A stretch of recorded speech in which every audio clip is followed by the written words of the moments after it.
বাপরে বাপ, বিয়ে বাড়িতে গিয়ে যে আমার শরীরে এমন অবস্থা হবে আমি কখনোই সেটা ভাবতে পারিনি। তোমরা তো কম বেশি জেনেই গেছো, কালকে আমি গেছিলাম আমার মাসি বাড়িতে, আমার দিদির বিয়েতে আর কি বলতে পারো। বিয়ের দিন বিকেলবেলা 5টা 6টার দিকে আমরা বিয়ে বাড়িতে পৌঁছেছি, আর 10টার দিকেই আমরা বিয়ে বাড়ি থেকে বেরিয়ে বাড়ি চলে এসেছি। ভেবেছিলাম বিয়ে বাড়িতে গিয়ে অনেক এনজয় করব, ডান্স করব, ওই দিন থাকবো।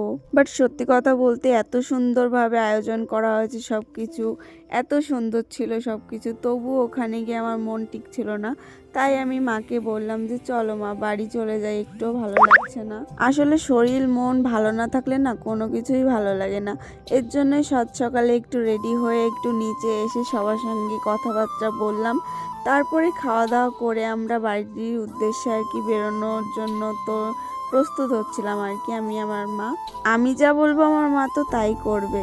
আমি চাইলে আমার মা এখানে থাকবে, আমি চাইলে এখান থেকে চলেও যাবে। বাট আমি একটা কখনোই চাই না যে আমার জন্য আমার মা আর কি, আমার মাসিরা সবাই আছে, আমার বাবা মানে আমার মায়ের বাবার বাড়ির সবাই আছে, সবাই একসঙ্গে হলে তো অবশ্যই মনটা একটু ভালো লাগে, তাই না?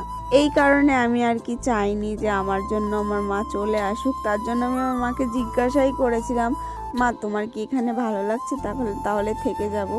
তো মা বলছিল না রে, আমারও ভালো লাগছে না, চল বাড়ি চলে যাই। তার জন্য আমরা সকালে খাওয়া দাওয়া করে বেরিয়ে পড়েছিলাম।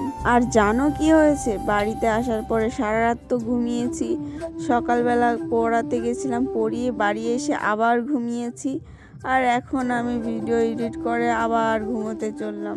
চলো আমি যাই ঘুমোতে, তোমরা ওদিকে আমার ভিডিওতে একটা লাইক করে দাও।